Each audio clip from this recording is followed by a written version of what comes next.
Alright, let's dive into this because what just happened on SmackDown is absolutely wild, and I've got a lot of thoughts. So, here's the deal, Alexa Bliss is back, and Tatum Paxley just made her main roster debut. But it's not just about who showed up, it's how they showed up and what it could mean for the future. Let me break it down for you. First off, the setup. We all thought Charlotte Flair and Jade Cargill were headed for a championship feud, right? I mean, that's what the rumors were pointing to. But nope. Chelsea Green snacks the title, and now it looks like she's squaring off against Nia Jax. Personally, I think this is a smart move. It keeps things fresh and gives Chelsea a chance to shine in a high-profile storyline.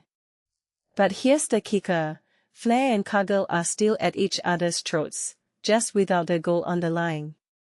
What makes this really interesting is that it shows WWE isn't afraid to pivot and keep us guessing. It's like they're saying, you thought you knew where this was going. Think again. Now, let's talk about the main event. Flair and Cargill put on a solid match, but the real fireworks happened afterward.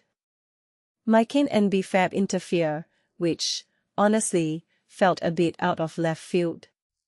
But then, boom, Alexa Bliss returns with Lilly in tow. I don't know about you, but seeing Bliss back in action gave me chills. She's got this unique presence, and her character is just so captivating. But here's where it gets even crazier, the lights go out, and Tatum Paxley makes her debut.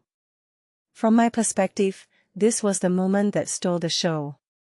Paxley's splash from the top rope was massive, and it immediately established her as a force to be reckoned with. One thing that immediately stands out is the dynamic between Bliss and Paxley.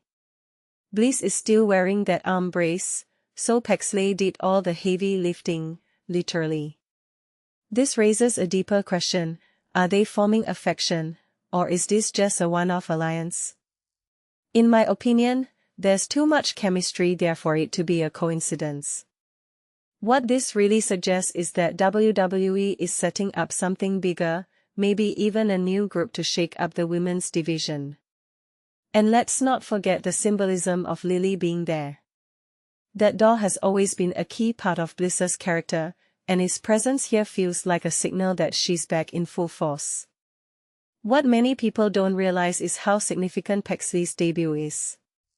She's been grinding in NXT for years, and this is her moment to shine on the main roster.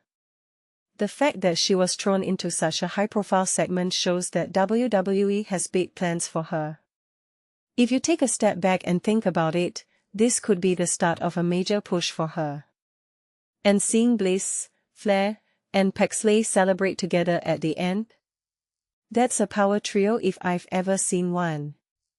It's not just about giving Paxley a rub, it's about creating a narrative that feels fresh and exciting. A detail I find fascinating is how this all ties into the broader women's division. With Chelsea Green as champion, Nia Jax looming, and now this new alliance, things are more unpredictable than ever. Personally, I think this is exactly what SmackDown needs.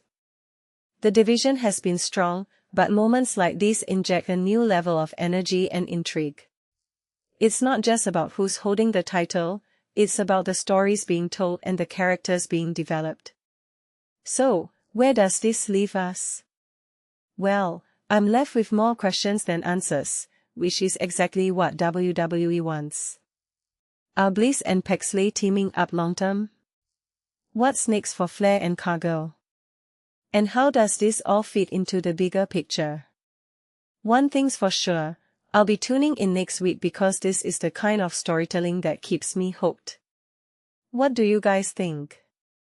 Let me know in the comments, is this the start of something huge, or just a fun one-off moment? Either way, I'm here for it.